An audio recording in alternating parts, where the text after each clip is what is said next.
전반적인 상황은 사실 장기적으로 침체가 되고 있다라고 봐야 될 것 같아요.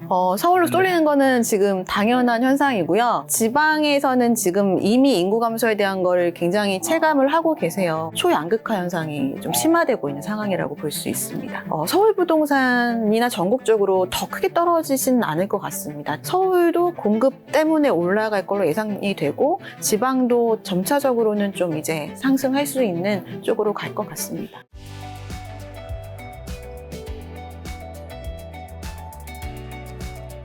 생각해보니까 부동산 전문가로 활동하시는 분 중에서 여성분이 별로 없으신 건지 네. 아니면 여성분 게스트를 굉장히 오랜만에 뵙는 것 같아요. 대부분 전문가분들 활동하시는 분들이 남성분들이 좀 많으신 것 같아서. 네, 아무래도 실제로 그런가요? 남성분들 위주의 환경은 맞고요. 아. 고객 상담 갈 때도 그런 얘기 많이 하세요. 이렇게 우락부락한 남자를 상상하고 있었는데 네, 젊은 여자가 왔다.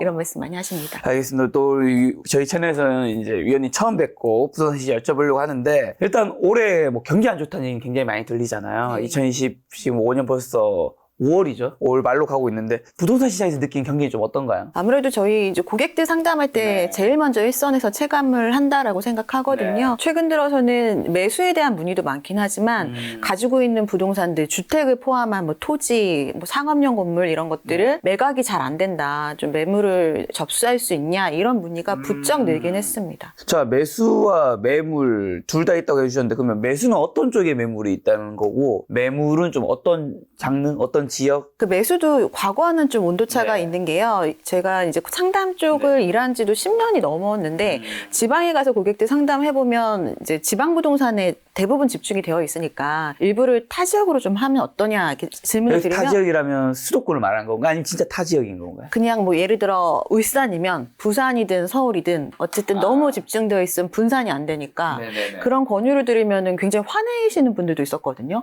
무슨 부동산을 내 동네에서 사지 거기까지 가서 사냐. 예전에는? 예. 예전에는. 근데 최근 들어서는 지방에 계신 고객분들도 서울 아파트를 매입하고 싶어서 이제 상경을 해서까지 상담을 하시거나 하는 경우가 굉장히 많아졌고요. 매물 같은 경우에는 지방 부동산이 지금 서울보다 당연히 굉장히 매각이 안 되잖아요. 그러니까 그 지역 안에서 소화가 됐으면 저희한테까지 질문을 올 리가 없었는데 이제는 이제 잘 안 팔리는데 어떻게 해야 되냐 이런 것들도 굉장히 많이 들어오고 있습니다. 자, 지금 지방 부동산이 매매가 잘 안 된다고 해주셨는데 그럼 지방 부동산 시장 매매가 둔화된 이유랑 앞으로 회복은 좀 어려운 건가요?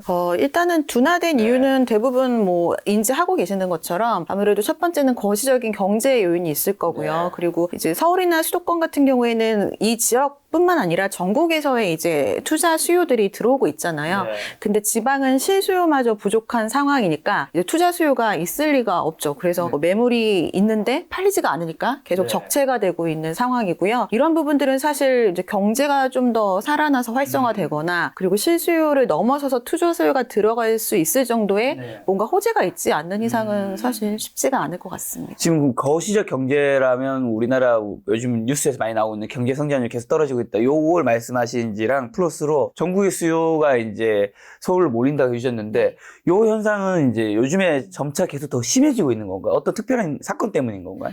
경제 성장률을 포함한 뭐 여러 가지 그 경기 침체 같은 것들 그리고 특히나 뭐 이런 지수로 표현하기 힘든 개개인이 이제 느끼는 그 소비자 물가 같은 것들이 너무 많이 오르니까 당연히 주택에 있어서도 영향을 미칠 수밖에 없고요. 수요가 지금 서울로 몰리는 것들은 아무래도 일단 인구들이 계속해서 서울 수도권으로 집중이 되고 있고 특히나 언론도 한몫을 하는 것 같아요. 최근에 다 안 되고 있는데 서울의 일부 지역만 너무 크게 올라가다 보니까 그런 걸 보시고 이제 마음이 급해지는 경우들이 많이 생긴 것 같습니다. 자, 지금 서울의 일부 지역의 크게 오른 부분 얘기해 주셔서 그러면 서울시 송파구, 잠실동, 강남구, 삼성, 대치, 청담동 토지거래구역 해제했다. 반포, 용산까지 더 확정해서 규제했잖아요. 요거도 이제 했는지 벌써 또 한 달 정도 좀 넘은 것 같아요. 실제 그곳의 현장 분위기는 어떻고 이제 토지 그 묶인 곳의 집값은 다 막 떨어지고 있나요? 어떤 상황인가요? 지금 5월 좀 중순이죠. 그러니까 이번에 이 토지거래 허가구역을 짧은 기간에 해제했다가 재지정되는 과정을 보고 정말 정책이 있어서 신중해야 된다. 그러니까 무심코 던진 돌에 정말 개구리가 맞아 죽는 걸 봤거든요. 그러니까 그 해제가 됐을 때도 사실 저희 이제 고객들 상담 그 사례 중에 하나인데요. 해제가 되기 직전에 이제 이 삼성동에 있는 주택을 계약을 한 거예요. 근데 해제가 되니까 굉장히 빠른 속도로 올라갔잖아요. 그러니까 이제 매도 측에서 이거를 좀 다시 그 안 팔고 싶다. 라고 이미 계약은 했고 잔금 네. 전이었나 보네요. 네, 번복을 한 거죠. 그래서 이게 이제 소송까지 갈 뻔하다가 매도자는 빠르게 이걸 해지하고 싶어서 오히려 매수 측에 이제 1억 원 정도를 위로금을 주면서 해제를 했어요. 근데 그 이후에 일주일인가 있다가 재지정이 돼버렸거든요. 그러니까 이런 식으로 정책 하나하나가 개개인에 굉장히 큰 영향을 미치고 있고, 그리고 이게 해제됐을 때도 해제가 된 지역 외에도 뭐 반포나 압구정까지도 가격이 상승이 됐었잖아요. 근데 이게 재지정이 된 다음에도 지역적으로 좀 더 면밀하게 분석을 해보면 오히려 떨어진 지역들은 서울 외곽 지역이 더 큰 폭으로 떨어졌고요. 오히려 지금 다 묶인 상황에서. 네, 묶인 상황에서. 지금 다 이 묶인 곳들은 뭐 송파구, 잠실, 또 강남구, 삼성, 대치, 청담, 그다음에 영향을 받지 이번에 더 지정이 된 반포라든가 이런 데는 지금 어때요? 그렇죠. 지금은 강남 3구와 용산구 아파트가 통으로 지정이 됐잖아요.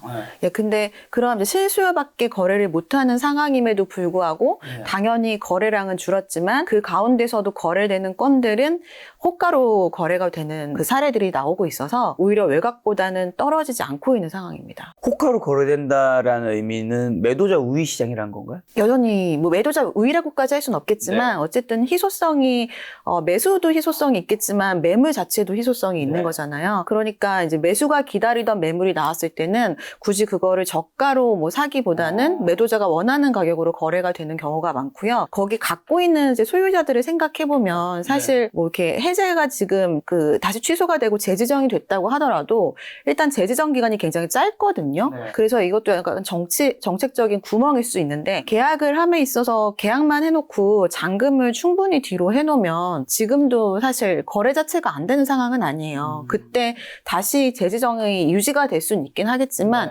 이게 이렇게 짧게 지정을 해놓으면 그렇게 큰 그 위기의식은 매도자가 못 갖게 되는 부분이 하나가 있고, 또 지금 갖고 있는 분들이 매입한 금액들을 생각을 해보면 사실 뭐 영끌족들이 지금 저가 매물 내놓고 하는 것들은 빚을 많이 내서 부담스럽게 갖고 있을 때 그렇잖아요. 근데 과거에 그렇게 크게 오르고 빚을 많이 내서 샀던 그 문재인 정권 때의 그 시기를 생각해보면 그때 이 지역들은 아예 대출이 안 나왔거든요. 10억 초과니까. 그러니까 갖고 있는 분들 자체도 저가로 내놓을 이유가 크게 없는 상황이고 또 공급이 안 된다는 얘기 계속 있으니까 갖고 싶은 매수자들은 이제 그 합의해서 지금도 거래를 하고 있는 거죠. 한마디로 재지정 이후에도 집값이 약간의 강보합이라고 말하면 되는 걸까요, 그러면? 강보합 상태라고 볼 수 있을 것 같습니다. 그럼 이제 궁금한 거는 토제를 풀고 난 다음에 송파 같은데 집값이 몇 억씩 팍팍팍 올랐잖아요. 네. 그렇죠? 그리고 뭐 반포는 아닌데 송파가 오르니까 반포가 오르는 현상이 있었단 말이죠. 네.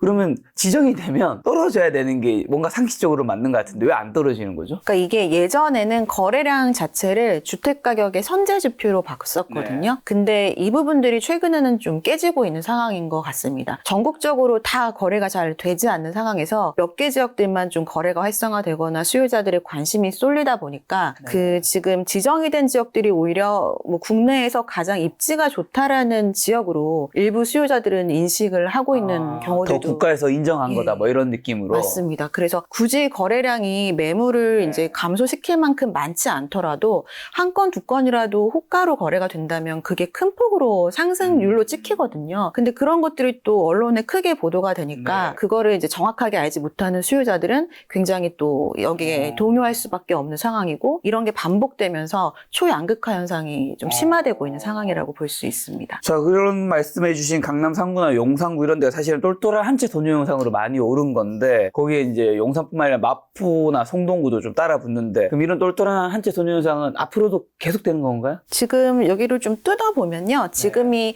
그 투자 수요들도 물론 일부는 있지만 뭐 지방에서 원정 투자하고 이런 것들은 사실 실수요라고 보기는 어렵잖아요. 그렇죠. 근데 이제 매도자들 그리고 매수자들의 연령층을 이제 그 대법원 등기에 등록된 건들을 분석을 해봤어요. 대부분이 그 매도자들 같은 경우에는 연령도가 굉장히 높은 편이거든요. 그러니까 40대에서 70대까지. 그리고 뭐 강남 3구나 이런 지역들은 70대 이상도 매도자 비중이 20% 정도가 돼요. 그래서 40대에서 한 70대 정도가 거의 90% 정도의 매도자 비율이 될 정도로 좀 연령대가 높으신 분들이 지금 매각을 하고 있고요. 반면에 매수자들은 30, 40 세대들이 주력으로 보여집니다. 30, 40 세대가 전체 한 60% 비중을 대부분 차지하고 있거든요. 근데 40대 같은 경우에는 매도 비중도 꽤 높고 매수 비중도 꽤 높아요. 그래서 그 올해까지만의 그거를 좀 유추해 봤을 때는 이게 서로 갈아타기를 하고 있는 걸로 보여지거든요. 그러니까 30대 같은 경우에는 최초로 주택을 매입하는 분들도 있으시겠지만 40대는 상급지로 이동을 하는 분들도 좀 많이 있으시고, 그리고 이제 연령층이 좀 많으신 고령층 같은 경우분들도 뭐 반포나 이런 아파트 사시는 분들 가격이 이렇게 오르는 게 오히려 부담스럽다는 얘기들도 하세요. 자기는 이제 집 한 채인데 세금도 너무 많이 나오고 집도 크고, 그런 분들은 오히려 갈아타서 나머지 금액들을 뭐 증여를 하시거나 아니면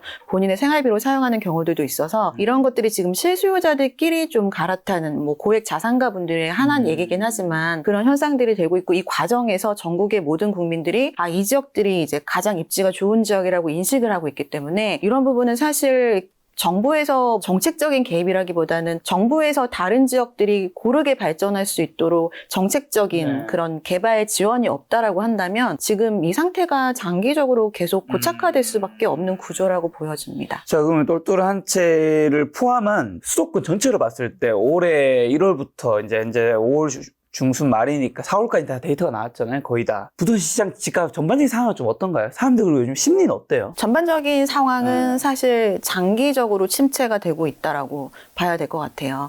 지금 서울 얘기만 앞서서 많이 말씀을 드렸기 때문에 굉장히 과열된 것처럼 느껴질 수 있지만 사실 전국은 2023년에 최고로 이제 하락률이 좀 기록을 했다가 지금은 좀 하락폭이 좀 괜찮아지긴 했으나 여전히 하락하고 있는 상황이고, 이게 거의 뭐 2년 넘게 지속이 되고 있기 때문에 장기적으로 굉장히 하향세 되고 있는 것들이 유지가 되고 있다라고 좀 판단이 되고요. 그리고 이게 일부 지역들, 최근에는 뭐 울산이라던가 뭐 전북 지역 이런 지방 지역들이 상승세로 다시 좀 이렇게 돌아서는 경우들이 있거든요. 근데 이 지역들을 보면은 이게 수요가 많아져서 상승했다기보다는 그 신규 공급이 좀 이제 부족한 지역들. 네, 그런 지역들은 지금 다시 원상복귀되고 있어서 지방 같은 경우는 수요가 전체적으로 없으나 공급이 많았던 지역들은 공급 과잉으로 장기적으로 지금까지도 굉장히 큰 폭으로 하락하고 있는 지역도 있고, 그 와중에 공급이 좀 없었으면은 그래도 회복이 되고 있는 이런 상황이고요. 그러다 보니 심리적으로는 불안할 수밖에 없죠. 지금 서울에 계신 분들도 사실 뭐 일부의 몇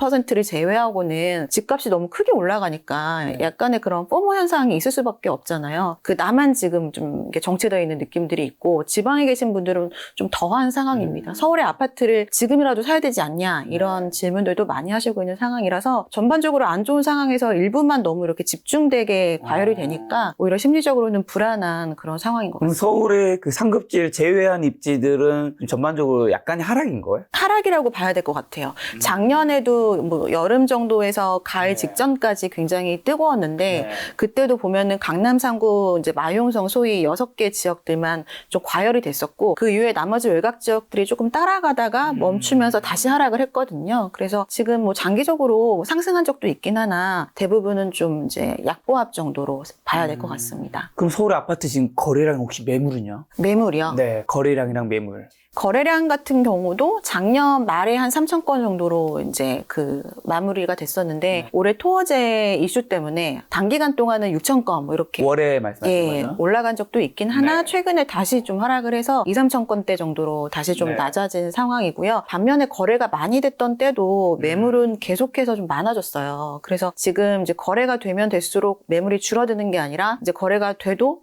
뭐 될 때 빨리 팔아야 된다라는 심리들도 많기는 해서 전반적으로의 이런 불안한 심리들이 매도자한테도 역시 있는 것 같습니다. 서울 집값 특히 또 최상급지가 더 많이 오른 게 인구랑도 관련이 있을 텐데, 위원님 이번에 인구 충격, 부동산 대변형이라는 책 내셔서 요 질문도 좀 들어보면 인구가 줄고 있다 해도 집값 하락이 뭐 체감할 정도는 아직 아닌 것 같다고 말씀하시는 분들도 좀 있더라고요. 서울의 집값 여전히 또 진입장벽이 높아 보일 정도로 너무 높고요. 앞으로 부동산 시장의 큰 흐름은요, 그러면? 인구가 감소하는 건 모두 알고 계실 텐데 다 알고 있죠. 네, 그리고 출산율도 굉장히 저조하잖아요. 지금 출산율이 0.7 7 몇입니다. 네. 근데 전국에서 출산율이 가장 낮은 지역이 어디일 것 같으세요? 당연히 먹고 살기가 가장 힘든 서울 아닐까요? 맞습니다. 네. 근데 출산율이 가장 그럼 높은 지역은 좀 왠지 지방에 뭔가 살기 좋은 도시에 있을 것 같은 느낌. 촉이 좋으신데 맞나요? 네, 지방은 근데 살기 좋다고 할 수 있고 전남 지역이 네, 출산율이 가장 높아요. 이유가 있나요?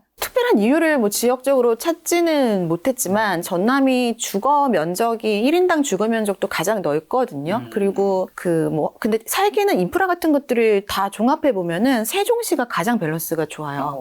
근데 세종시 출산율은 뭐 그 정도까지 높은 상황은 아닌데 어쨌든 이런 인구 감소가 당연히 전체적인 부동산 시장에 영향을 지금 차츰차츰 주고 있는 상황인데 그것보다 먼저 시장에 영향을 주는 건 인구의 이동이잖아요. 네, 근데 이제 지방에서 인구들 특히 청년층 인구들이 70% 이상이 서울로 지금 올라오고 있는 상황입니다. 그러다 보니까 청년층들도 전월세를 이제 서울 수도권에서 찾고 있고 지방에 계신 부모님들도 이제 나의 뭔가 이제 은퇴를 앞둔 시점에서 앞으로의 너의 주택은 이제 우리 지역보다는 서울에 마련을 해야 되겠다. 뭐 이런 수요들도 최근 굉장히 증가하고 있어서 이런 부분들이 이제 서울 부동산 쪽으로 많이 집중하게 되는 영향을 주고 있습니다. 지금 한마디로 그러면 인구 충격 부동산 대변형의 핵심은 서울로 더 쏠릴 것이다?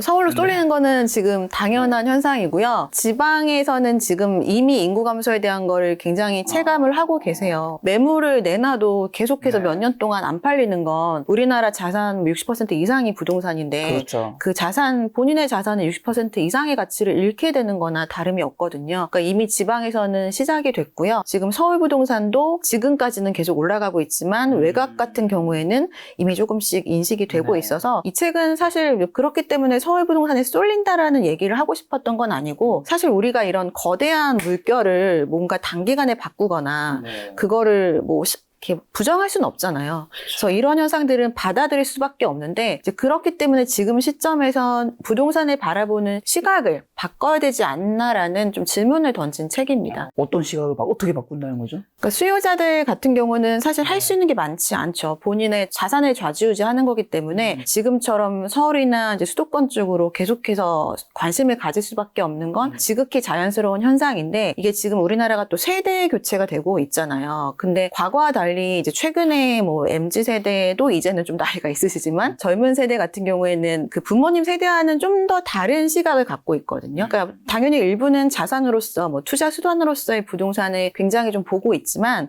다른 일부는 이 부동산 자체를 뭔가 취향이나 본인만의 이런 가치를 반영해서 활용하고 싶어하는 수요들도 분명히 있기는 합니다. 그리고 또 하나는 과거에 우리 기성세대들은 뭔가 지금 우리가 자본주의 국가에서 살고는 있지만 부동산에 있어서는 굉장히 사회주의적인 눈으로 바라보기도 하거든요. 우리는 하나다. 우리는 공동체이기 때문에 뭐 주택이 한 곳에 집중되거나 하는 거에 굉장히 죄의식을 느끼는 그런 세대들이었어요. 근데 최근에 우리 젊은 세대 같은 경우에는 코로나를 기점으로 부동산 이런 것들도 무슨 하나의 주식이나 코인처럼 뭐 단기적으로 투자를 해도 되는 자산으로 생각하기도 하거든요. 그래서 이런 것들이 좀 복합적으로 그 인식을 갖고 있는 세대들이 지금 자라나고 있기 때문에 미래의 부동산에 대한 소비자들의 인식은 한편으로는 자산 가치에 대한 그런 그 가치를 굉장히 많이 부여하면서도 또 한편으로는 나만의 좀 공간, 뭐 아파트나 이런 획일화된 게 아니라 나만의 가치를 반영하는 부동산으로도 바라보고 있어요. 그럼 정책적으로도 그렇게 접근을 해야 될 것 같거든요. 뭔가 취향을 존중하고 트렌드를 앞서가는 그런 방식으로의 개발도 필요하고 그런 것들을 서울에 한해서만 하기에는 너무 이제 전체적인 국토가 아깝잖아요. 그렇죠. 그래서 그런 수요의 인식들을 반영한 그런 도시계획이나 공급 정책을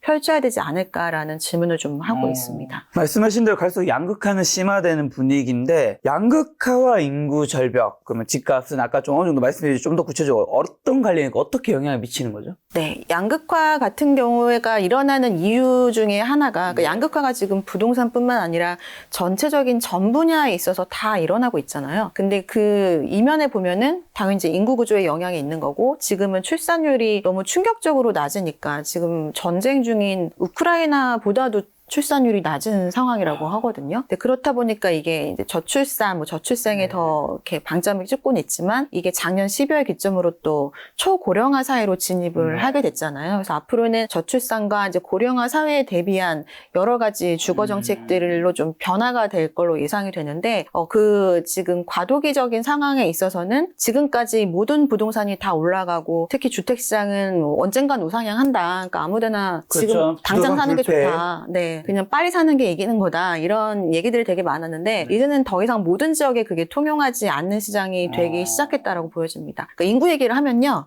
이 얘기 예전에도 했었던 얘기다. 뭐 10년 전에도 그랬다 이런 얘기들 하시는 분들 계시거든요. 네. 근데 그때는 그게 그냥 예측이었지만 지금은 이미 인구 감소가 시작됐고 그게 굉장히 빠르게 진행이 네. 된다는 점에서 지금은 이제 부동산 시장 전체도 과거와는 굉장히 다른 트렌드가 전개될 거라고 보고 있습니다. 그럼 인구 변화 감소와 부동산의 상관관계를 뭐 긍정적으로 볼 수 있는 면은 없나요? 그러니까 지금 상황에서는 이제 양극화가 가장 이제 단편적으로 나오는 상황인 네. 거고 그 이후에는 부동산 시장의 투기나 이런 것들이 좀 이렇게 잠재워질 수는 있겠죠. 그래서 그게 뭐 긍정적이다 부정적이다 평가할 수는 없는 것 같아요. 그거는 개인의 인식에 따라 다를 수 있겠지만 그래서 이 부분을 긍정적으로 만들려면 지금처럼 이제 정부에서 무조건 뭐 주택 공급을 몇백만으로 하겠다 이런 식으로는 사실 극복하기는 어려운 문제라고 해서 이건 개개인이 잘해야 될 문제라기보다는 또 말씀드리지만 국가에서 좀 계획을 잘 세워야 되는 부분인 것 같습니다. 다른 국가들은 어떤가요?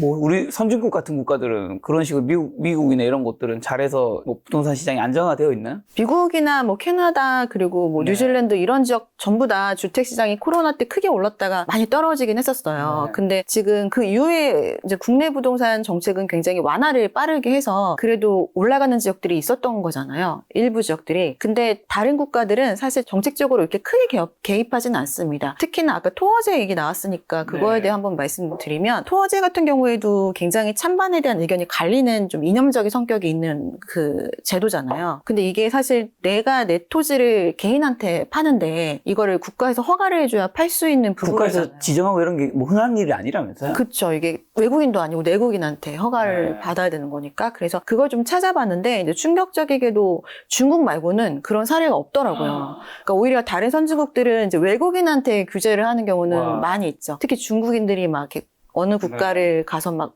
이렇게 투기를 과열시키고 하는 경우들이 있으니까 그걸 하기 위해서 외국인들한테 규제를 두는 경우는 있지만 내국인들끼리 거래를 하는데 뭐 국가에서 허가를 해줘야 되는 이런 사례는 이제 거의 없어서 이제 우리나라는 아까 말씀드린 것처럼 굉장히 이런 면에서 보수적이고 사실 이제 사회주의적인 시각이 있다 보니까 정책적인 개입성이 굉장히 좀 강한 것 같아요. 근데 저는 이제는 수요가 그렇게 뭐 많지 않은 상황이기 때문에 너무 수요 쪽에 방점을 두는 게 아니라 공급에 있어서 어떻게 공급할 것인가를 굉장히 고민해야 될 때라고 생각해요. 예를 들어서 지금 서울도 모든 토지가 지금 다 활용되고 있잖아요. 거의 빈 공간 없이. 근데 그린벨트 해제 얘기 계속 나오고 있거든요. 근데 이것도 역시 찬반 그 논쟁이 있는 부분이긴 한데 저는 이제 그린벨트 같은 경우만 하더라도 이거를 이제 푸는 거를 무조건 반대하진 않거든요. 풀 수도 있는 문제인데 그 국가에서 보존하기 위해서 지정했던 그런 녹지 지대를 풀어서 이제 하는 정책이 이제 개인이 분양을 받을 수 있는 주택으로 또 공급하는 거잖아요. 그럼 또 그게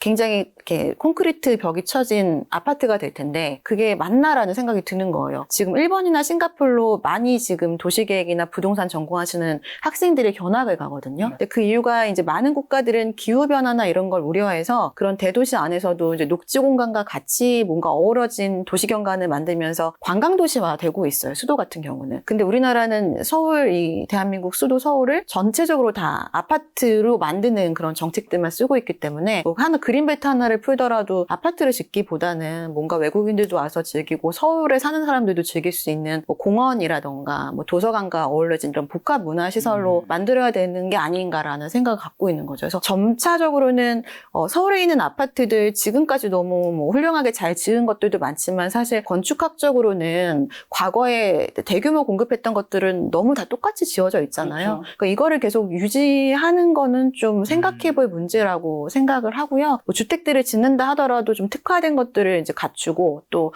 서울 안에 있는 뭐 국제전자센터라던가 테크노마트 같이 굉장히 유령화된 또 이런 많죠. 건물들이 많잖아요. 근데 그런 거 어떻게 손쓸 수가 사실 없거든요. 근데 그런 것들도 정부에서 좀 나서가지고 고민을 해서 그런 걸 뭐 청년 임대주택으로 활용할 수 있는 방안을 좀 고민해 본다거나 그렇게 전반적으로 지금 있는 거 안에서 좀 다르게 도시를 구상해서 좀 해결을 해야 되는 부분 같습니다. 사실 그 테크노마트라든가 그런 몰 같은 게 예전에 굉장히 사람들이 많이 갔었는데 이게 유령상가처럼 되고 있는 게 온라인 시장을 많이 가버렸기 때문인 건가? 아니면 뭐 다른 이유가 혹시 있나요? 그거를 이제 테마상 상가라고 해서 네. 테마복합 상가라고 해서 한동안 유행이었어요. 용산전자상가라든가 네, 예전에. 맞아요. 그게 이제 분양도 잘 되고 이제 몰아넣어서 했던 건데 그런 하나의 그 업들이 말씀하신 대로 온라인으로 다 넘어가니까 전반적으로 다 같이 이제 망가진 거고 근데 또 그게 하나하나가 되게 작잖아요. 근데 그 하나하나 호수가 다 개개인이 갖고 있는 거니까 사실 이게 말이 쉽지 건드리려면 되게 어렵긴 해요. 그 한 명 한 명을 다 동의를 받고 설득해야 되는 부분이라. 자, 출산과 결혼 요즘 젊은 분들 미루고 있는데 내 집 마련을 위해서 그럼 어떤 계획을 세워야 할까요? 제일 많이 요즘에 이제 물어보시는 부분입니다. 결혼과 출산을 미룬 이유 중에 뭐 1, 2, 3위, 2위, 3위 중에 하나 꼭 내 집 마련이 부담이 들어가잖아요. 네, 뭐이 책에도 쓰여져 있는데요. 네. 이제 주거비 부담, 양육에 대한 부담도 굉장히 생각보다 높더라고요. 네. 그래서 이거는 주거 정책과 그리고 양육에 대한 지원에 대한 문제, 그리고 교육열, 교육 정책 뭐 이런 것들이 같이 가져야 되는 부분이긴 할 것 같고요. 어쨌든 우리가 뭐 금수저가 아닌 이상 서울에서 내 집 마련하기 너무나 어렵잖아요. 근데 또 가만 보면 최근에 이런 문제가 이제 국가적인 위기 문제가 되니까 그러니까 출산을 하는 가구나 결혼을 하는 가구에 대한 지원책이 많잖아요. 금융 지원도 있고 청약을 할 때도 좀 더 뭐 이렇게 좋은 혜택을 주는 정책들도 나오고 있고요. 그리고 서울에서도 일부 지역을 제외하고는 사실 아까 약보합 정도로 가고 있다라고 말씀드린 것처럼 지금 장기적으로 매물이 많은데 여기서 저가 매물 말고는 소진이 잘 안 되고 있어요. 근데 그 이유가 지금 어느 때보다도 뭐 부동산 주택에선 가장 중요한 요인이긴 하나 입지가 너무나 중요하고 또 입지 다음으로는 신축을 굉장히 크게 지금 큰 요인으로 보고 있고 선호하죠. 예. 근데 과거에는 물론 새 집 좋긴 하지만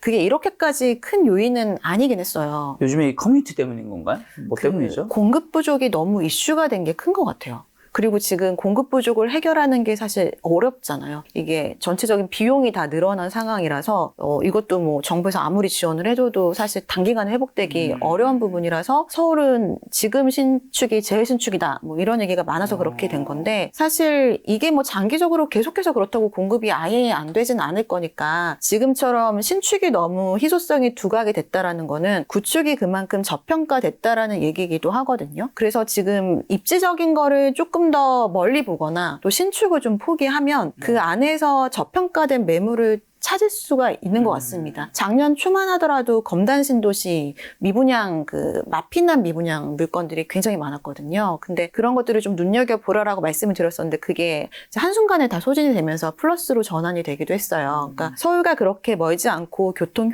호재가 있는 그런 신축들의 미분양 매물들이 많은 지역들도 한번 보시면 좋을 것 같고 또 반대로 재건축이 어렵고 이런 문제 때문에 거래가 잘 안 되고 있는 서울 안에 있는 구축들도 한번 좀 잘 찾아보셔서 전세 가격이랑 또 월세 가격 오늘 말씀 안 드렸지만 계속해서 올라가고 있거든요. 전세 월세 다 오르고 있네. 네, 다 오르고 있습니다. 아파트 월세까지도 올라가고 있고 아파트 월세 비중도 지금 많아지고 있는 상황입니다. 그래서 내 집 마련을 지금 이렇게 좀 침체된 시기에 꼭 이제 다들 선호하는 그 6개 지역을 제외하고 보셔가지고 하는 쪽으로 말씀을 드리고는 있습니다. 저 지금 전세랑 월세가 서울에 전반적으로 다 오르고 있다는 거죠? 서울 전반적으로 올라가고 있습니다. 자, 그러면 이런 것들을 바탕으로 이제 매매 시장에 어떤 영향을 미치는지 여쭤보면 올해 그러면 하반기랑 내년에 서울 부동산 집값이 어떻게 될까요? 하반기는 사실 정책적인 요인이 너무 커서 이제 선거가 곧 있으니까 선거 후에 상황을 좀 보긴 해야겠지만요. 서울 부동산이나 전국적으로 더 크게 떨어지지는 않을 것 같습니다. 지금 이제 그래프를 2021년부터 쭉 보면 2023년이 전국적으로 굉장히 크게 떨어졌다가 차이는 있지만 그래도 차츰차츰 이제 차오르는 상황이거든요. 그러니까 지방 같은 경우도 미분양들이 중공급 미분양이 늘어나고는 있지만 그래도 전체적인 미분양 수는 공급이 안 되다 보니까 사실 줄고는 있어서 더 크게 뭐 큰 하락은 없을 걸로 보여지고요. 전반적으로는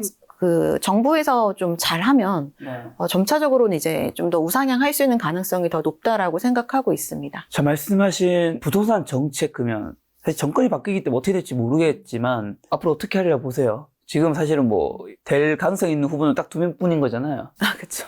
우리 둘 다 뭐 얘기할 수 없다면 뭐 양쪽 다 가볍게 얘기해 주셔도 되고 아니면 지금도 확률이 높은 쪽은 이제 파란색 쪽이긴 하니까 거기에 맞춰서 얘기를 해 주셔도 되고요. 촬영하는 이제 오늘 기준으로는 구체적인 공약이 나오진 않았어요. 이제 안 근데 이제 뭔가 언급을 하고 이런 것들을 종합적으로 봤을 때는 과거는 이게 양당이 크게 달랐거든요, 공약이. 네. 근데 올해는 사실 뜯어보면 크게 다르지 않다. 지금 이제 빨간색 쪽은 과거 정권에서 했던 게 거의 유사해요. 왜냐하면 지금 시장이 전반적으로는 이제 뭐 활성화가 안 되고 있기 때문에 네. 수요를 굳이 억제할 필요는 없잖아요. 근데 선거를 하는데 그렇다고 수요를 막 이렇게 강화시키기 위한 네. 뭐 다 풀어주고 이런 얘기를 잘 안 하거든요. 네. 그러니까 전반적으로는 수요에 대한 언급은 크게 있지는 않은 상황이고요. 지금은 공급이 중요한 상황이기 때문에 다들 공급 얘기를 많이 하고 있습니다. 네. 근데 좀 아쉬운 거는 지금 윤 정권 때 공급 270만 호 하겠다고 했어요. 근데 그 중에서 이제 수도권이 150만 건 정도 됐었고 서울이 한 50만 건이거든요. 근데 5년 동안 공급을 한다라고 해도 서울이 그럼 연간 10만 건 공급하겠다라고 하는 건데 사실 그렇게 많이 공급할 필요는 없거든요. 지금 서울이 대체적으로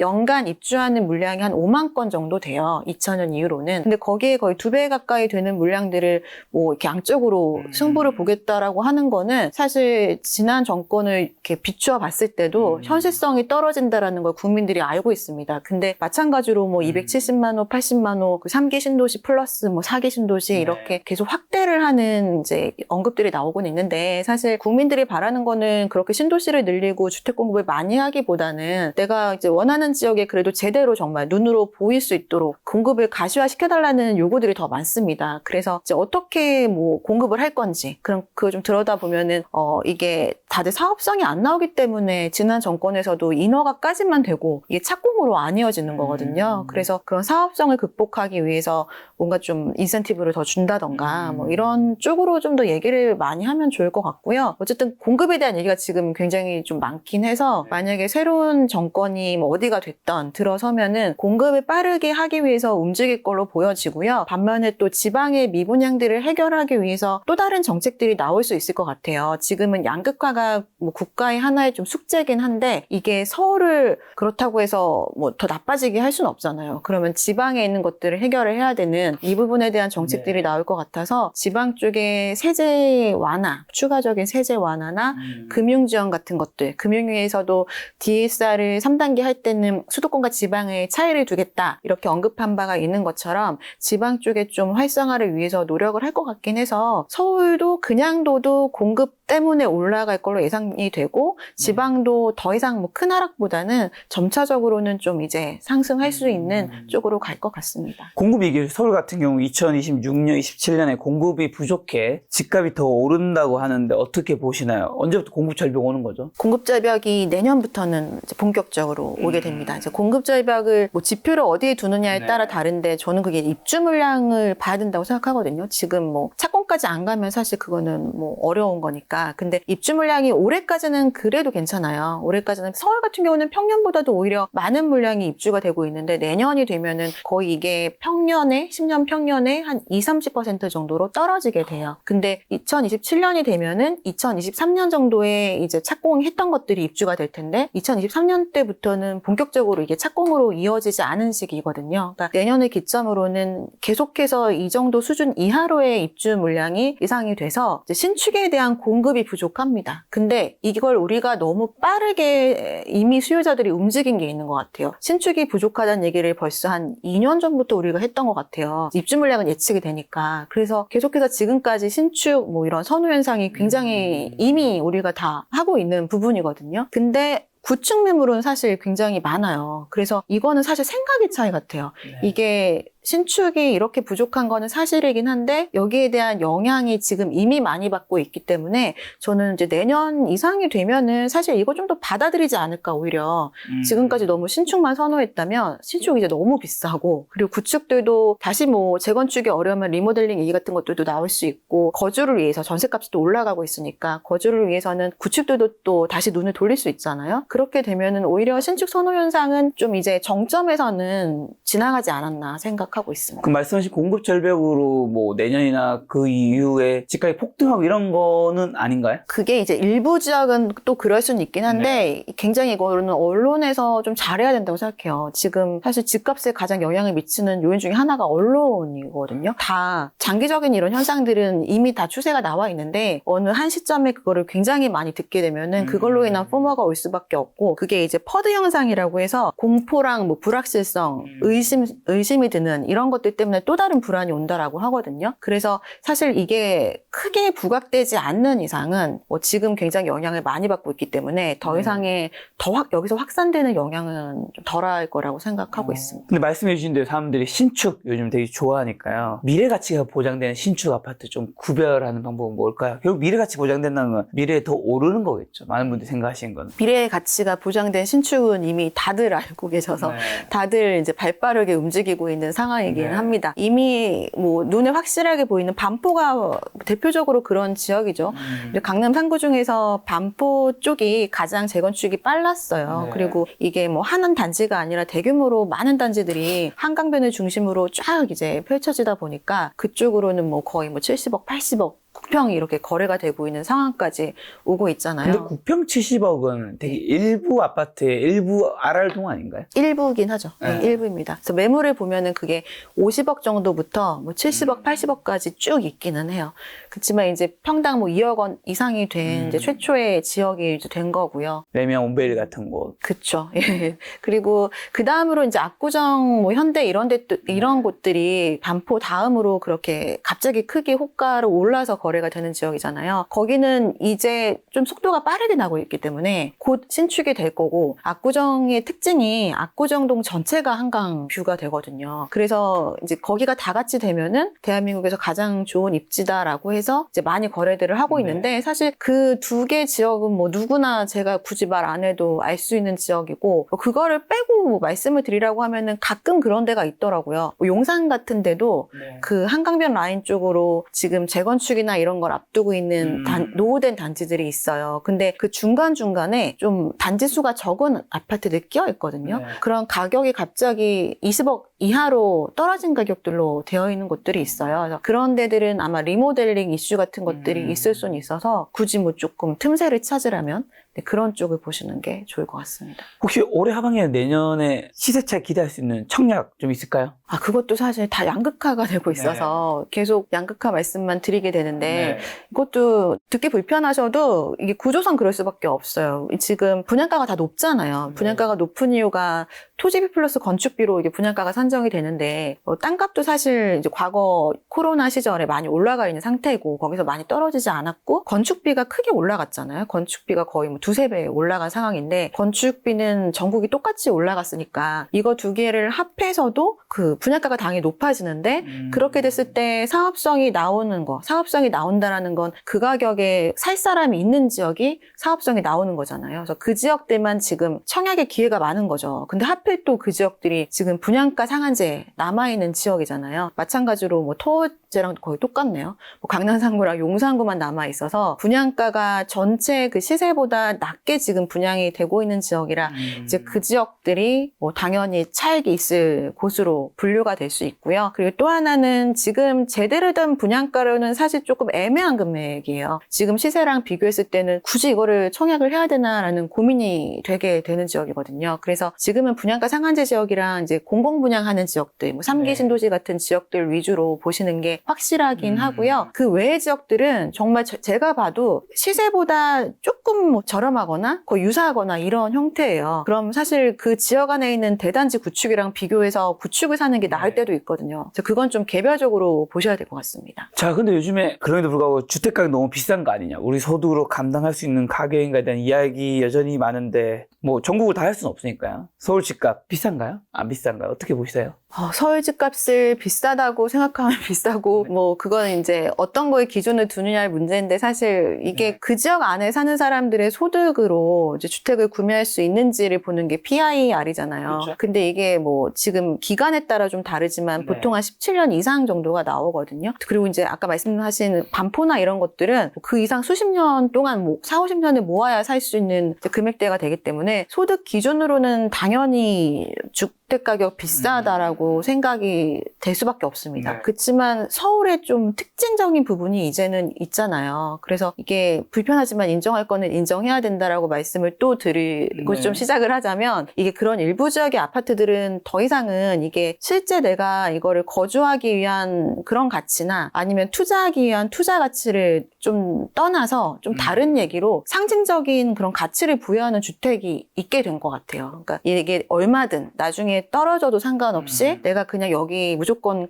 살고 싶다. 뭐 여기 갖고 싶다. 약간 트로피 아파트 같은 느낌인 거죠. 그렇죠. 마치 뭐 명품처럼 이런 아파트들이 일부 생겨나고 있어서 그런 아파트들을 사실 뭐 비싸다고 해봤자 수요가 있는 이상은 거래가 될 수밖에 없는 거라서 좀 다른 차원의 아파트들이 생기고 있다. 라고 좀 이제는 인정해야 될 것 같습니다. 서울 집값이 비싸고 특히 비싼 곳이 있지만 그렇다 해서 더 오르지 않는다는 얘기랑은 다르다라는 얘기를 해주고 싶은 건가요? 네, 그래서 제가 그거를 이번에 제가 도시공학 네. 이제 박사과정을 들어갔는데 그 이유 중에 하나가 이게 주택 가격이 너무 최근 들어서는 단기로 막 끝나고 작년 같은 경우도 살까 말까 하다가 3개월 지나니까 갑자기 너무 올라서 못 사고 이게 빨리 끝나잖아요. 근데 이거를 뭐 어떻게 해석이 안 되는 게 많은 거예요. 그래서 이거를 좀 배워보고 싶어서 부동산이 아니라 도시공학 쪽을 갔는데 이게 굉장히 다른 영역이라는 생각이 최근에 더 많이 들었어요. 보통의 기존의 주택들, 그러니까 기존에 우리가 주택을 평가했던 아까 말씀드린 뭐 거래량을 선제 지표로 본다. 뭐 거래가 되면 될수록 가격이 뭐 이렇게 점점 상승한다. 뭐 이런 수요와 공급의 법칙들이 있잖아요. 네. 근데 그런 것들은 사실 뭐 지금도 유효한 이론이긴 하지만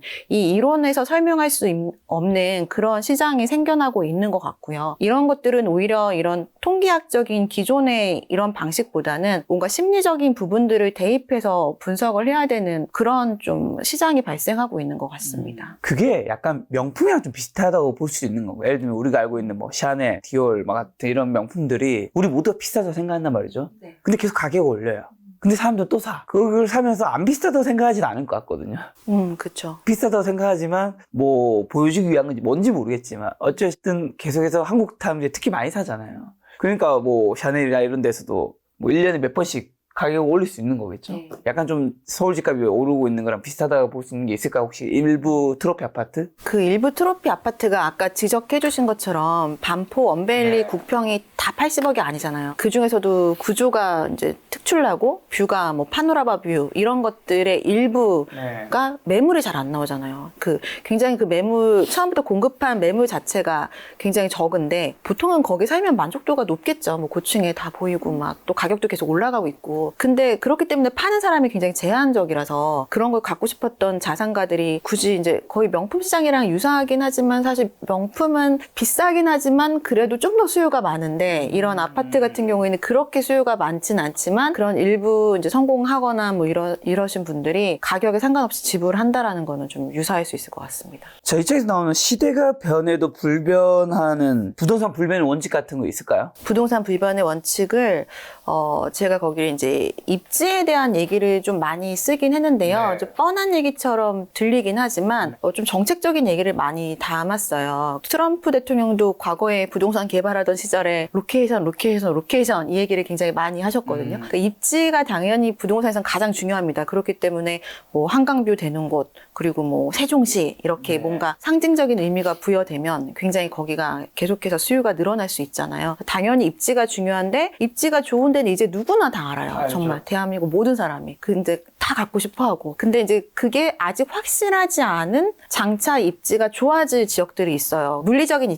입지가 있고 그리고 뭔가 사회적인 입지가 주어지는 경우가 있거든요. 그러니까 예를 들어 세종시처럼 세종시가 원래는 이제 충북의 논밭이었잖아요. 근데 여기를 이제 수도가 이전한다라고 발표가 되고 나서는 여기가 이제 행정 수도 도시라는 행정적인 입지가 달라졌고 그러다 보니까 사회적인 입지 그리고 경제적인 입지가 다 달라졌어요. 그래서 이제는 사실 이제 다 모든 인프라가 갖춰지는 시장이기 때문에 여기서 과거처럼 뭐 드라마틱하게 뭔가 나만 아는 그런 비법을 알아내기는 쉽지가 않고 경매만 하더라도 좋은 주택은 더 비싼 가격에 팔리거든요. 근데 그래도 정부에서 하고 있는 개발 정책들이 발표가 되잖아요. 그래서 그런 것들 위주로 조금 이제 자본을 아직 모아가는 과정이라면 아직 완성이 되진 않지만 그럴 가능성이 있는 지역으로 보실 수밖에 없는 것 같습니다. 그런 거는 좀 불변인 것 같아요. 위원님 말씀 계속 들으니까 지금 제가 드는 생각은 양극화는 이미 거슬 수 없는 큰 흐름이고, 그 다음에 입지가 가장 중요한데, 입지도 사실은 거의 대부분 알고 있다시피 정해져 있고 하다 보니까 내가 최대한 돈을 빨리 많이 벌면서 최대한 좋은 입지로 계속해서 갈아타는 게 최선의 전략 같다라는 생각이 드는데, 맞나요? 현실적으로는? 그죠. 주택으로 계속해서 저평가되어 있는 자산을. 곳은 거의 없는 것 같고, 사실상 얘기를 들어보면. 근데 저평가되어 있는 거 아까 말씀드린 것처럼 네. 지금처럼 이렇게 입지나 신축이 네. 너무 부각돼 있잖아요. 그럼 오히려 그 두 가지를 분리해서 반대적인 곳을 좀 찾아보면 될 것 같아요. 네, 그게 타이밍마다 다르거든요. 주택에 영향을 미치는 요인이 정말 많아요. 뭐 글로벌 경제부터 시작해서 그 지역의 뭐 개발 호재, 금리, 뭐 심리, 네. 그 지역 경제 발전, 뭐 여러 가지 많잖아요. 근데 이게 시대적으로 영향을 미치는 특수한 것들이 있거든요. 네. 그러니까 모든 게 어느 하나가 지대한 영향을 미친다, 그거는 사실 입지밖에 없고, 근데 그 코로나 때는 금리나 유동성이 시장을 지배했잖아요. 근데 지금은 금리가 좀 그래도 안정화되니까 그것보다는 공급이 지금 지배하고 있는 시기잖아요. 그러니까 공급이 지배를 하니까 희소성을 갖고 있는 일부 입지, 그리고 신축, 이게 되게 부각이 되거든요. 근데 이게 영원하지 않아요. 이게 어느 정도 해소가 되고 심리가 좀 그래 이제는 그럴 수밖에 없다라고 받아들이기 시작하면은 이게 또 다른 곳으로 이렇게 옮겨갈 수 있거든요. 그래서 지금 같은 시기에 조금 그래도 뭔가 이렇게 빈틈을 보려면 입지가 좀 떨어진 신축을 보거나 아니면은 이제 그 입지가 괜찮은데 구축인데 굉장히 저평가돼 있다. 얘는 좀 가능성이 있어 보인다. 이런 것들을 잘 찾아보시면 아마 보일 것 같습니다. 올해 기준금리 인하할 거라 보시는지 아니면 동결할 거라 보시는지랑 플러스로 이런 기준금리 어쨌든 인하하는 방향이 부동산 및 대출에 어떤 영향을 주고 있을까요? 제가 뭐 금리 전문가는 아니지만 저희 농협은행 제가 올백 자문센터에 소속이 되어 있는데 저희 이제 금융 전문가가 한 10분 정도 되게 훌륭하신 분들이 많이 계십니다. 그래서 일주일에 한 번씩 이렇게 토론회를 해주세요. 그래서 거기서 들어보면은 5월에는 그래도 금리가 인하될 가능성이 높다라고 얘기를 하고 있고, 하반기 때도 이제 한두 차례 내려갈 수 있다 이렇게 얘기를 하더라고요. 근데 고점이었던 금리가 굉장히 고금이었던 때가 2022년 하반기였는데, 그때는 이제 시장 금리보다 대출 금리가 굉장히 큰 폭으로 빠르게 올랐잖아요. 근데 그 이후에 최근에 인하가 된다 하더라도 대출 금리가 그렇게 크게 체감할 정도로 뭐 추가적인 인하가 더 있진 않거든요. 네. 그래서 좀 이렇게 안정적으로 쭉 지금 몇 년, 한 1년 정도는 금리가 유사한 상태로 가고 있어서 올해도 큰 폭으로 인하되진 않을 거니까 한두 차례 인하가 된다 하더라도 이제 크게 체감할 만큼 대출금리 내는 이자가 달라지지는 못할 것 같고요. 특히나 지금 이제 DSR 3단계 7월에 이제 하긴 할 것 같잖아요. 이제 수도권이 좀 더 강화될 것 같고 지방은 좀 완화될 것 같은데, 가상금리가 지금 어느 정도인지 수준에 따라서 내가 체감하는 그 대출 가능 금액이나 이자가 좀 달라질 수는 있어서 전체적으로 이제 놓고 보면은 크게 좀 변화는 없을 것 같은 느낌입니다. 예. 자, 그러면 향후에 혹시 부동산 시장 하락 가속화시킬 수 있는 위험 신호 같은 건 있나요? 하락을 가속화시킬 수 네. 있는 부분이요. 지금은 만약에 정권이 바뀌었는데도 불구하고 정책적인 변화가 크게 없으면 또 시장이 한동안 더 장기화되면서 얼어붙을 가능성이 높을 것 같습니다. 지금 그래도 이런 정책적인 것들이 우리가 부재인 상태가 거의 뭐 반년을 넘게 가고 있잖아요. 그래서 국민들이 되게 힘든 상황인데, 이 힘든 상황에서도 그런 기대가 사실 있거든요. 이게 그래도 정권이 다시 빨리 들어서면 뭔가 바뀌겠지. 그래서 최근에는 그런 얘기 많이 하시거든요. 내가 뭐 이거 정치적인 신념을 떠나서 이제는 이 일 잘하는 사람 뽑아야 되지 않냐. 이런 얘기들이 좀 많이 들리더라고요. 그래서 지금 경제를 살릴 수 있는 그런 걸 누군가가는 좀 해주겠지라는 기대감이 그래도 있어서 우리를 버티게 하는 것 같거든요. 근데 만약에 바뀌었는데 뭐 주택시장에 대한 그 큰 영향을 줄 수 있는 게 뭐 안 나온다. 이러면은 사실 굉장히 이게 좀 장기화될 수 있을 것 같고요. 저도 개인적으로는 기대를 좀 하고는 있습니다. 특히나 지금 서울은 그래도 거래가 그나마 되는 편인데, 농협은행의 특성상 저희가 지방 고객이 많으시거든요. 근데 지방에 계신 분들 중에 특히 마음이 아픈 분들은 연세가 좀 있으신 분들, 연세가 있으신데 이제 집을 좀 팔고 이걸로 뭐 자녀 뭘 시키고 있고 이러신 분들이 너무 계속 안 팔리니까 이거를 뭐 증여를 해야 되나 뭐 어떻게 해야 되나 고민하시는 분들이 좀 있으세요. 그래서 그런 급한 거는 이제 그런 지방을 활성화시키는 정책이 좀 있어야 된다라고 봐서 사실 서울시장은 시장에 맡기면 될 것 같거든요. 공급이 안 되니까 공급을 해결해 주는 거를 좀 고민해야 되는 거고 수요는 그냥 도도 올라갈 때 올라가더라도 거래량이 그렇게 많지가 않습니다. 그대로 두면은 이제 올라가다 멈추는 그런 지붕이 있을 거라고 생각이 되고요. 정부에서 할 일은 올라가는 거를 못 올라가게 막으면서 모든 지역을 평준화시키는 게 아니라 그냥 안 되는 지역들에 좀 더 지원을 많이 해줘야 된다라고 생각이 돼서 뭐 그런 쪽을 좀 해주면 이제 좀 더 괜찮아지지 않을까 네, 생각합니다. 그러면 지금 수도권 기준으로 무주택자분들, 1주택자분들 어떻게 해야 되는 거죠? 정리 한번 해주신다면요. 이게 결론이죠? 그 얘기를 늘 마지막에 네. 많이 물어보시는데 그러니까요. 결론은 사실 지금 시기에는 주택을 마련하는 쪽으로 전략을 세우고 움직이라라고 많이 일단 무주택자 말하고 집을 사라. 네. 어떤 지역에 어떤 물건을 그러면? 그 말씀드린 대로 전세 시장이 너무 불안하기 때문에 일단은 주택 마련을 하는 쪽으로 많이 권유드리고요. 무주택자분들이 과거에는 결혼을 해야 주택 마련에 대해서 네. 고민했는데 지금은 비혼이 많잖아요. 비혼임에도 불구하고 주택을 막 매입하려는 분들이 네. 계세요. 근데 차이가 그 결혼을 하신 분들을 상담해보면 이제 아이들이 좀 잘 유해하지 않은 환경에서 자랄 수 있도록 뭐 학교 많고 이런 것들을 두루두루 보세요. 근데 비혼이시거나 이제 혼자 사시는 분들 같은 경우는 이제 그런 지역보다는 정말 굉장히 좀 저렴한 지역들, 출퇴근 편한 지역들을 보시거든요. 그러면 그런 데들을 보면 오피스텔 같은 주택들을 많이 골라오세요. 그러니까 저는 이름도 처음 들어본 그런 아파트들을 골라오시는데 사실 우리가 내 집 마련을 하려는 이유가 아직까지는 뭐 실거주면 전세를 살 거고 자산 증식을 위해서 이렇게 매입을 하는 거잖아요. 그래서 그 주택을 매입할 때는 신혼부부가 된 것처럼 생각을 하시고 매입주택을 고르시라라고 말씀을 좀 드리고 싶고요. 또 하나는 10년 후에는 여기가 어떻게 될까를 좀 생각해 보시고 매입을 하시면 좋을 것 같습니다. 뭐 지역적으로 말씀을 드리면 과거 코로나 때 굉장히 많이 올랐기 때문에 네이밍이 붙여진 지역들이 있어요. 그러니까 노도광, 금강구 네. 이런 지역들이 강남 3구 마용성 다음으로 네이밍이 붙여진 지역이거든요. 네. 그때 많이 올랐기 때문에.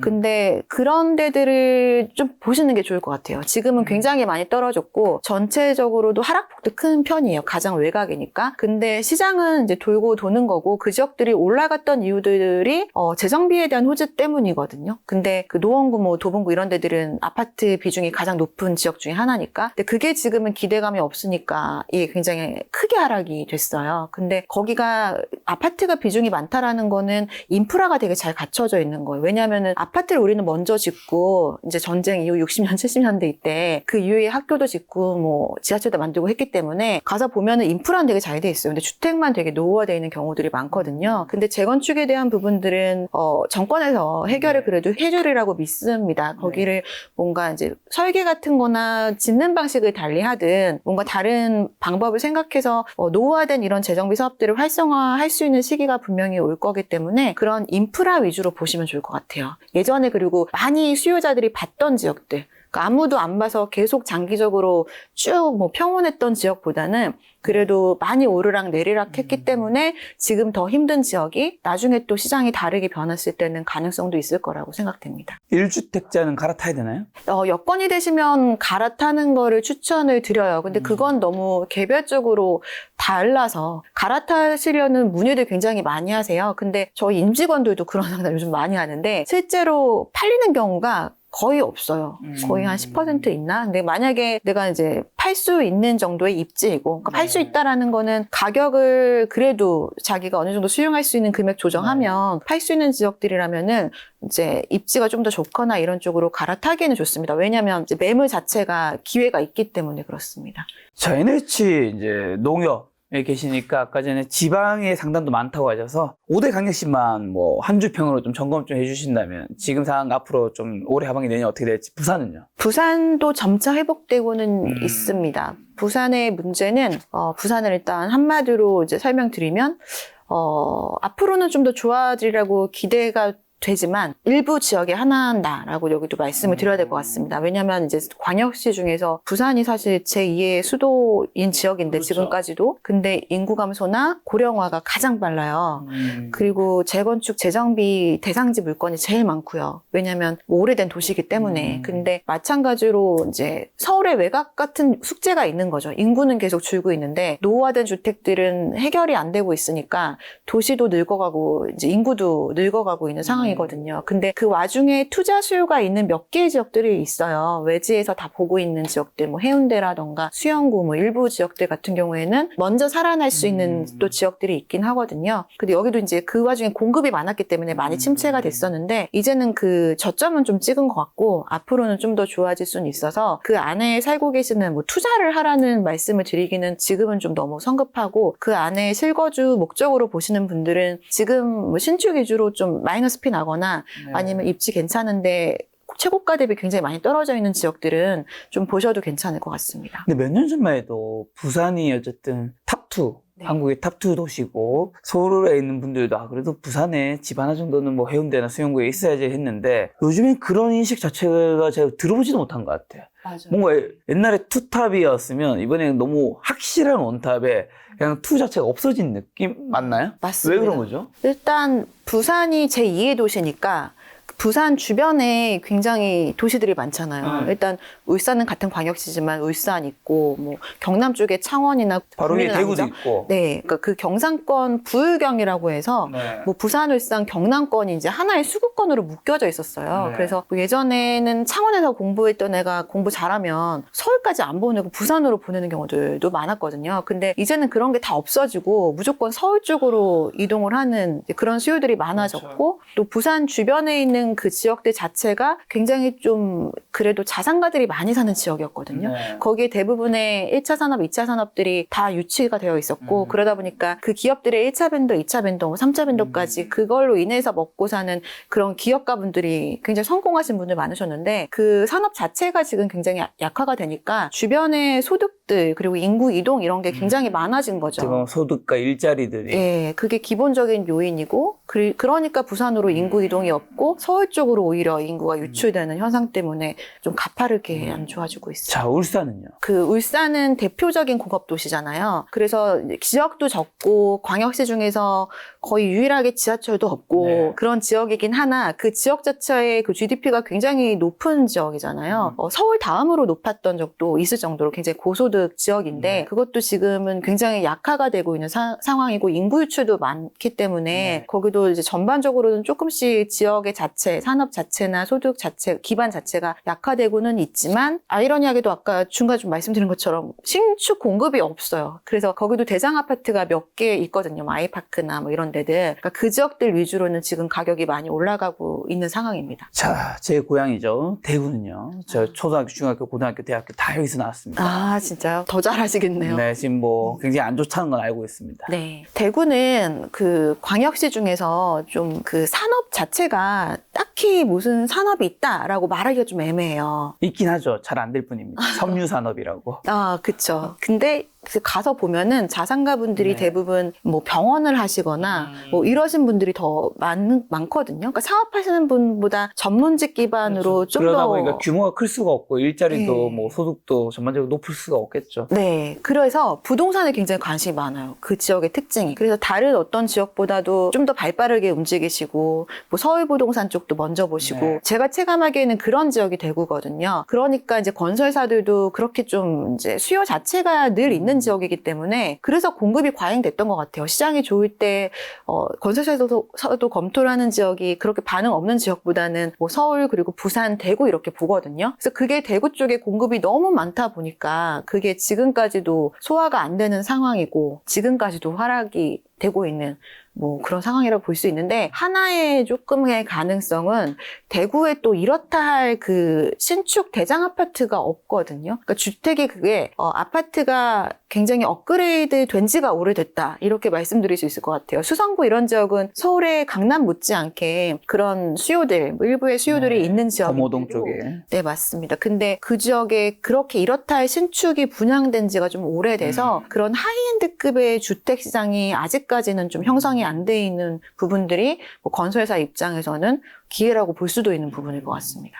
광주는요? 광주는 사실 광역시 중에서 제일 반응이 없는 지역이고 뭐 여기야말로 뭔가 산업이 거의 없는 지역이잖아요. 그래서 광주는 코로나 시절에도 크게 오르지가 않았어요. 공급도 그렇게 많지 않았던 지역이고요. 그래서 광주는 거의 이게 오르락 내리락 거리는 게 거의 좀 없는 상황이고요. 뭐 전반적으로 쭉 그냥 평탄한 지역이라고 할 수 있을 것 같습니다. 자, 마지막 대전 세종은요? 대전 세종이 서로 이제 보안도 되고 서로 경쟁도 되면서 이제 왔다 갔다 하는 지역 중에 하나인데, 대전에도 최근에 공급이 비교적 그 안에 수요보다는 좀 많은 측면이 있기는 했습니다. 근데 대전은 아무래도 서울과의 인접성도 좋고, 또 세종이라는 지역이 만약에 이제 국회나 이런 일부 이제 관공서들이 이전을 하게 되면은 세종시가 좀 더 커지게 될 거잖아요. 근데 세종시 안에 결정적으로 아직까지 그렇게 학원가나 학군이 굉장히 좀 부재하거든요. 그래서 세종에 살다가도 대전으로 그 학원에 보내거나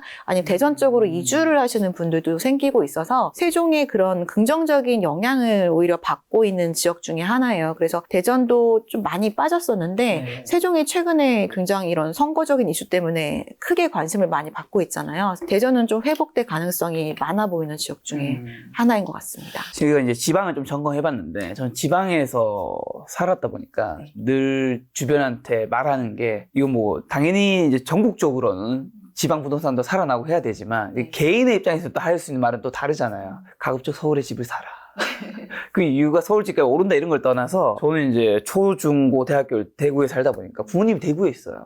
그리고 이제 대구는 이제 대학을 졸업하고 취업과 뭐 뭔가 이 성장과 성취를 서울로 올라온 거죠. 그러면서 고시원에 살면서 막 이렇게 살다가 이렇게 된 건데, 그러다 보니까 이게 결국에는 부모님과 또 못 떨어져 있잖아요. 자주 뵙는 것도 힘들고, 그 다음에 결국은 내가 만약에 제가 나중에 자녀를 놓는다면 이게 딱 보면서 드는 생각은, 결국 자녀가 공부를 잘하면 어딜 보내고 싶겠어, 당연히. 서울로 보내죠. 당연히 서울로 보내고 싶을 거잖아요. 근데 그럼 서울에 그럼 부모님이 기반이 없으면 자녀는 결국에는, 저는 이제 기반이 없으니까 고시원에서 시작을 했거든요. 그러면 이제 또 힘들게 또 시작을 해야 되는 거야. 뭐 집이 서울에 뭐 좋지 않아도 집이 있었다면 뭐 외곽 쪽이라도 출퇴근이 가능할 텐데, 그게 안 되다 보니까 애초에 만약에 어쨌든 내가 아니더라도 자녀가 좀 더 성장과 성취에 이렇게 가는 걸 바란다면, 이게 지방에 있으면 결국엔 또 떨어져 지내고, 또 내가 아닌 자녀의 시작은 또 힘들어질 수 있고, 어쩔 수 없이. 그래서 국가 전체적으로는 지방 부동산도 살아나고 해야 되지만, 그것보다 저는 또 더 중요한 게 또 그 개인의 삶이니까. 맞습니다. 그것만큼 개인 입장에서는 서울로 와야 한다고 저는 주변 제 지인들한테는 그렇게 조언을 하는데, 어떻게 보세요? 너무나 현실적인 얘기고 대부분이 그렇게 생각하시는 분이 많으신 것 같아요. 그러니까 지금 이런 현상이 벌어지겠죠. 네. 작년 여름에 마용성으로 확 몰렸었잖아요. 그때는 강남보다 마용성 먼저 움직였었거든요. 그때 제가 그 지역들을 이렇게 좀 뜯어서 분석을 해봤었는데, 그 외지인 비중이 좀 늘어나기도 했었고, 또 자금 출처 이런 것들을 보면은 증여금액이 일부 들어간 경우들도 있거든요. 그래서 작년에 그 상담도 그렇고, 그래서 모든 거를 종합적으로 판단했을 때 지방에서 뭐 그렇게 큰 자산가가 아니라 하더라도 이제 중산층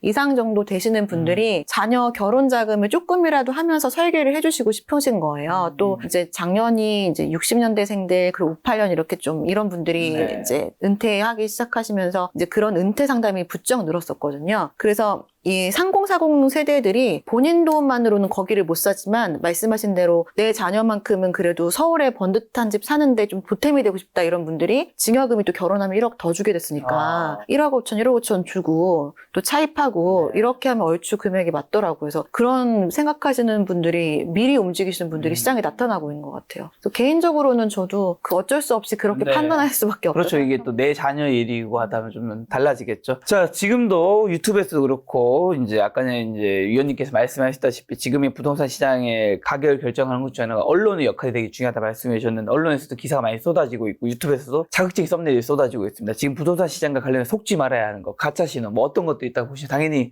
그런 기사들도 업이 그런 쪽이시다 보니까 다 체킹하실 텐데, 이런 거 사람들이 착각하거나 오해한다. 일단 그 공급 부족에 대한 부분. 그러니까 네. 지금은 기사들을 일단은 다 서울 아파트 얘기한다라고 생각하고 보셔야 될 것 같아요. 네. 기본적으로. 그래서 지금 주택시장 뭐 과열되고 있고 공급이 부족하다 이런 것들은 일부 시장에만 해당이 되는 얘기이기 때문에 네. 그걸 보고 너무 마음 급하게 움직이다 보면 더 많이 올라요. 그래서 너무 거기에 이렇게 현혹되면서 나의 그 범위 안에서 무리하지 않는 게 가장 중요한 것 같고요. 그리고 지금 선거기 때문에 오히려 지금 아직은 그 선거 운동이 활성화되지 않았지만 그게 되면 그런 얘기 되게 많이 나올 거거든요. 그래서 그거를 가정하고 말씀드리면 GTX 같은 것들 그런 것들은 좀 미리 움직이지 않으셨으면 좋겠습니다. 제가 가장 좀 충격받았던 것 중에 하나가 그 GTX 그 역이 발표된 날이 있어요. 네. 그 전 정권 시절이었던 것 같은데 그 여기 막 인덕원 생기고 왕심 생기고 이런 것들이 발표가 됐는데 그 다음날 인덕원 아파트 8, 9억짜리가 17억이 매물이 올라온 거예요. 하루 만에 뭐 10억이 호가가 뛴 거죠. 근데 그때 왕십리 주택도 17억 정도였거든요. 그러니까 거의 그런 GTX 호재 이런 것들이 너무 좀 크게 생각하다 보니까 시장에 바로 호가로 반영이 되면서 그 당시에 사셨던 분들은 가격을 회복하기 어려울 정도 금액으로 사신 분들도 있으시거든요. 그래서 선거 공약 안에서의 지금 예상이 될 뿐인 것들은 일단 조심하셔야 될 것 같습니다. 그럼 지금 특히 조심해야 되는 주택이나 가장 위험한 투자는 선거와 관련된 것들, 단기적인 그런 것들은 특히 조심해야 된다? 네. 네, 지금 마지막으로 2025년 하반기 한국 부동산 시장에 찾아올 주요 변화랑 투자 기회 한번 찝어주시면서 저희 시청자분들에게 마지막으로 개인적으로 하시고 싶은 말씀 있다면요. 네, 하반기 때는 상반기 때보다 더 역동적인 상황이 펼쳐질 수도 있다라고 생각합니다. 우리가 지금 뭐 반년 정도 굉장히 정책적인 이런 지원이 없는 상태에서 갑자기 돌발적인 정책으로 인해서 굉장히 크게 흔들리기도 하고 거기에 또 심리적인 영향을 받기도 하셨거든요. 근데 이제 하반기 때는 본격적으로 새로운 정권이 들어오면서 장기적인 주택의 변화 그리고 단기적인 시장 변화 같은 것들이 이제 나오기 시작할 텐데요. 그런 것들을 보실 때도 늘 명심하셔야 될 것들은 그냥 나 자신을 먼저 파악하시고 판단을 하시는 거를 당부를 드리고 싶습니다. 그런 관점에서 일단은 지금 같은 시기에는 우리나라 그 금융 규제 중에 DSR은 굉장히 영원할 것 같거든요. 그래서 DSR에 한해서 내가 가능한 범위를 한번 산정을 해보시고 그리고 이제 대출 금리가 최근에 4% 초에서 뭐 3% 중후반 네. 정도 나오는데 그 정도 금리로 계산했을 때 내가 부담할 수 있는 이자를 같이 계산하셔가지고 그럼 내가 이 정도 금액은 뭐 투자 또는 뭐 부동산 매입에 내가 좀 할 수 있겠다라는 거를 지금 좀 정해 놓으시고요. 그 안에서 이제 투자든 뭐 내 집 마련이든을 하셔야 되는데 지금은 이제 남들이 다 좋다고 하는 거는 이미 많이 올랐고 또 금액이 너무 또 비싼 게 많기 때문에 빈틈을 많이 찾으셔야 되거든요. 그래서 빈틈을 찾으시려면 일단은 과거에 그래도 한번 고기 맛을 봤던 그런 수요들이 있었던 지역들 위주로 보시거나 아니면 아까 중간에도 말씀드렸지만 지금 너무나 고평가되어 있는 요인에 반대급부되는 그 안에서 좀 기회를 한번 찾아주실 거를 좀 말씀을 드리고요. 그리고 노후계획 도시나 그리고 재건축 재개발에 관련된 여러 가지 정부 정책이 지금 많이 펼쳐져 있어요. 근데 아마 정권이 새롭게 들어선다 하더라도 그거를 바꿀 수는 없을 것 같아요. 그럼 1기 신도시라던가 2, 3기 신도시는 계속해서 진행이 되는 거거든요. 근데 그게 개인적인 생각으로는 진행이 되기가 굉장히 어려운 상황이라 더디게 진행이 될 겁니다. 그래서 그런 그 장기간에 걸릴 걸로 예상이 되는 것들을 좀 이제 관심을 갖기보다는 그 오히려 지정되지 않은 지역들, 뭐 예를 들어 선도지구에서 떨어져서 뭐 리모델링으로 다시 선회할 수밖에 없는 지역, 이런 데들이 오히려 가격도 굉장히 낮게 책정이 돼 있고 오히려 속도는 빠를 수 있거든요. 그래서 지금 기회는 일단은 기본적으로는 이렇게 인구가 있어야겠죠. 실수요 플러스 투자 수요가 들어올 가능성이 있는 지역 안에서 올라가는 요인의 반대급부가 되는 것들을 좀 찾아보시면서 나의 그 금액 범주 안에 드는 성격이 뭘지를 한번 고민해 보시기를 추천을 드립니다. 인구 충격 부동산 대변역 저자님 김효선님과 함께 했는데 근데 어떤 분도 그런 얘기 하시는 분도 있잖아요. 인구수가 꺾이는 거 플러스 아직 가구수는 안 꺾였죠. 가구수 꺾인 지역이 전국에서 이제 한두 개 나왔어요. 네, 이제 곧 있으면 전국도 다 꺾일 텐데 가구수 꺾이면 전국 집값이 다 꺾인다는 얘기 하시는 분들도 있잖아요. 그런 의견은 맞나요? 그것도 양극화될 겁니다. 지금 1인 가구가 예전에 1인 가구가 아니라서요. 네, 어떤 의미죠? 부자 1인 가구가 많다는 네, 건가요? 그렇죠. 굉장히 오히려 더 많아지고 있습니다. 아, 오히려요? 비혼이 많아지다 보니까. 그리고 특히 남성분들 조금 불만을 갖고 있는 여성분들이 많으세요. 좀 뭐요? 뭘 굉장히 성공하신 나이가 차신 남성분들이 굉장히 비혼이 많아지시고 계십니다. 그거에 대한 뭐 누가 여자의 불만이 많다고요? 여자들의 불만이 많더라고요. 그게 무슨 말이죠? 그러니까 성공하거나 좀 이렇게 결혼을 해서 이제 가정도 꾸리고 아이도 낳아야 될 만한 분들이 아예 결혼 안 해버리는. 그냥 이 자산으로 본인이 너무 풍족하고 행복하게 살다 보니까 이 자산을 나 혼자 쓰고 싶어 이런 일부 분들이 계시더라고요. 아무튼 그런 수요들이 좀 늘어나고 있습니다. 저는 늘 말씀드리죠, 여러분. 결혼 꼭 하셨으면 좋겠습니다. 저도 꼭 할 거고요. 다음번에 또 위원님 모시고 부동산 관련해 좋은 이야기 들어보도록 하겠습니다. 오늘 만난 손님은 김효선 위원님이었습니다. 지금까지 여러분 소중한 시간 함께해 주셔서 정말 감사합니다. 오늘도 김 작가였습니다. 고생 많으셨습니다. 네, 감사합니다.